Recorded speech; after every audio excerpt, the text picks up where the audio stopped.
திமுக ஆட்சியில திமுகவின் அமைச்சர் பெருமக்களா இருக்கட்டும், உங்களைப் போல பேச்சாளர்கள் நெறைய பேர் இருக்காங்க.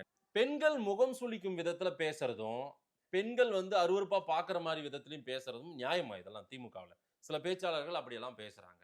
பெண்கள வந்து அவதூறா பேசுறது தப்பு தான். ஆ, பெண்கள் முகசுளிக்கிற மாரி பேசுறதும் தப்பு தான். ஆ. கரெக்ட்டு தான். பெண்கள் நம்ம அப்படி பேசக்கூடாது. பேசக்கூடாது. இந்த பக்கம் ஆனா நம்ம ரூ. 1000க்கு ரூ. 1000 உதவித்தொகை குடுக்குறோம்ன்றோம். உரிமை தொகை குடுக்குறோம்ன்றோம். ஆமா, இலவச பஸ் விடுறோம். ஆமா, இலவச பஸ் பெண்களுக்கு எல்லாரும் போறாங்க சந்தோஷமான்றோம். ஆமா. அப்புறம் ஓசின்றோம். இந்த மாரி விமர்சனங்கள்லாம் அது பொன்முடி வைக்கும்போது, அண்ணன் இதெல்லாம் பேசினாரு. அதுக்கு அவரு இல்ல சார். நான் சார் 26 அது தேர்தல்ல பொன்முடி இதெல்லாம் அண்ணன் பேசினாரு. ஏங்க எதிரொலிக்குதுன்னு நான் சொல்றேன். ஓசின்னு யாரும் இல்ல பேசல. சார். அது அது இங்க பாருங்க மாதேஷ். இந்த கடலூர், விழுப்புரம் தமிழ் ஒரு மாரியா இருக்கும். ஆ, கடலூர், விழுப்புரம் தமிழு அது ஒரு மாரியா இருக்கும் அது. ம், ஆச்சுங்களா?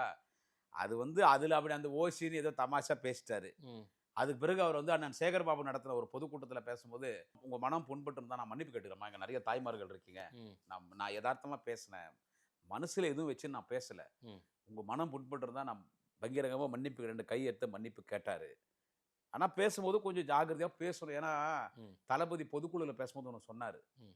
நம்மள பார்த்து நம்ம பெட்ரூமு, பாத்ரூம். பாத்ரூம் தவிர எல்லா இடத்துலயும் கேமரா எல்லா இருக்கு. இடத்துலயும் நம்மள ஒரு கண்ணு நம்மள பார்த்துட்டு இருக்கு. சரி. அதுதான் நம்ம கையில இருக்கிற செல்போன் ஆனா நம்ம கேமரா. அவர் சொல்லி எத்தன வருஷம் ஆகுது? இன்னமுமே அப்படியே தானே அதனால பேசிட்டு அது வரோம். அது அப்படி இருக்கக்கூடாது.